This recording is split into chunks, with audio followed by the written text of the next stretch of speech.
Pasta spoons come in many shapes and sizes, but they all share one unique feature. In every one you'll ever encounter, there's a hole in the middle of the spoon, and no matter the size or shape of the spoon, this hole will always be the same size. Most people assume that this is simply for allowing water to drain out, but it's safe to say that most people also drain their pasta before serving it, so this doesn't make much sense. Actually, the hole has a very specific use that not many seem to know about. It's for measuring the perfect amount of dry pasta. Fill that hole with uncooked spaghetti, and you'll end up with just the right amount of cooked pasta for a single serving. Now you won't take up unnecessary fridge space with leftovers every time you want to make spaghetti.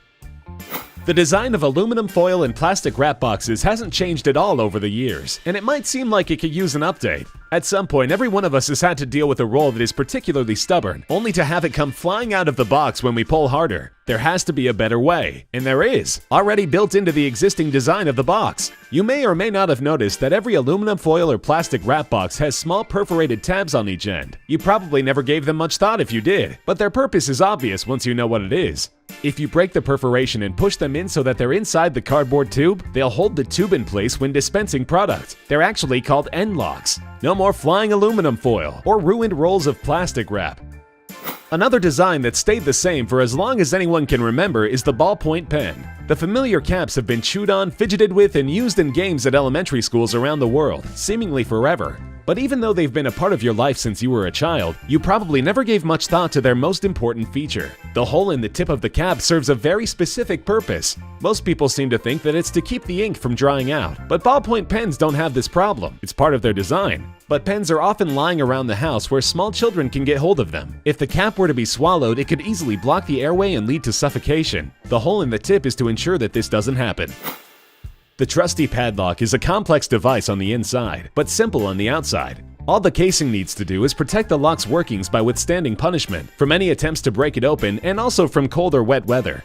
Every padlock you've ever seen has a tiny hole in the bottom, usually next to where the key goes. It stands to reason that this could be for oiling the lock to keep it working properly, and many people use it for that purpose, but that's not its main function. While they're designed to keep moisture out, no padlock can keep out all of it, especially when exposed to heavy rains. The hole is to allow moisture to drain out and keep the lock from being permanently damaged. iPhone owners may have noticed another tiny mystery hole on the back of their device, in between the primary camera lens and the flash. This tiny hole has nothing to do with the camera, however. Just like the iPhone features front and back cameras, it also has primary and secondary microphones. The tiny hole is a secondary microphone, and it serves more than one useful purpose. For one, it helps Siri to understand you better by capturing fine details of your voice, assisting with quirks of speech like accents. It also allows for clear sound to be captured when the phone is in any position, and allows for stereo sound in the videos you shoot. But perhaps most importantly, the fine detail captured by the secondary microphone, much of which is background noise, is filtered out when you're on a call, so the person on the other end will hear you loud and clear, and not whatever's going on around you. Denim jeans have been a fashion fixture for well over 100 years. Nearly 500 million pairs are sold every year, and that's just in the United States, where they've become an icon of American culture. Most pairs of jeans have the familiar tiny extra pocket sewn into the right front pocket. You may have found a number of handy uses for this pocket, from spare change to keys to an important phone number. It makes a great utility pocket for small things that are easy to lose track of, but this was not its original purpose. Jeans have been around for so long that when they were first introduced, pocket watches were still very common. In fact, the wristwatch hadn't even been invented yet. Pocket watches were often among an individual's most expensive and prized possessions, so the extra pocket was there to make sure that the watch didn't come into contact with anything else inside the pocket that might chip or scratch it.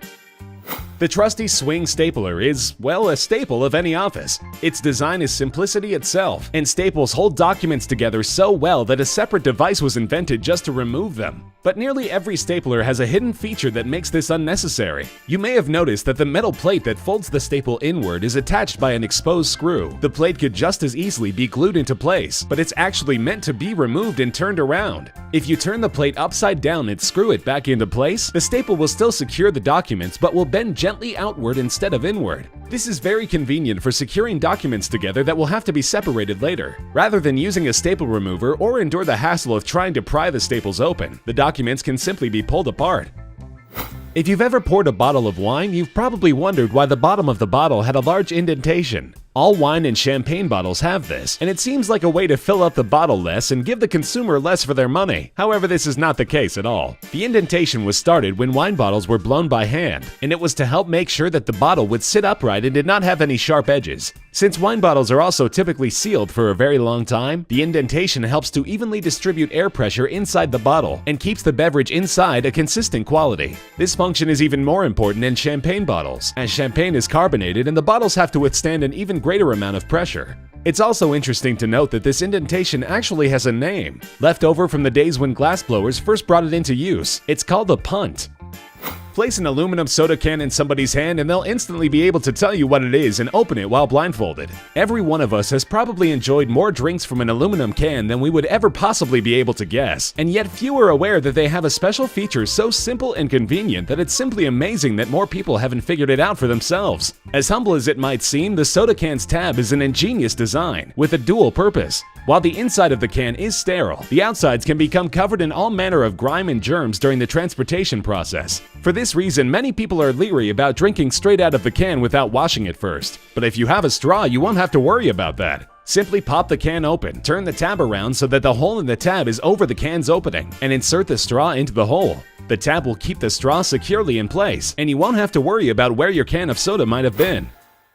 You've probably never given much thought to the headrests in your car. In fact, to call them headrests is questionable, given that most of them are positioned too far back on the seat to comfortably rest your head on, and the driver's head requires free range of movement anyway. If they're not actually for resting your head on, it seems like they could be done away with altogether. But your headrests disguise an important feature that could one day save your life. Every car's headrest is removable, and the two metal prongs that slide into the seat and hold it in place aren't just used for adjusting its height. They're sturdy enough to withstand punishment and strong enough to punch holes in automotive safety glass. If you were to become trapped in the car and were unable to roll down a window, you can firmly hold the cushioned headrest and use the metal prongs to smash out a window and get to safety.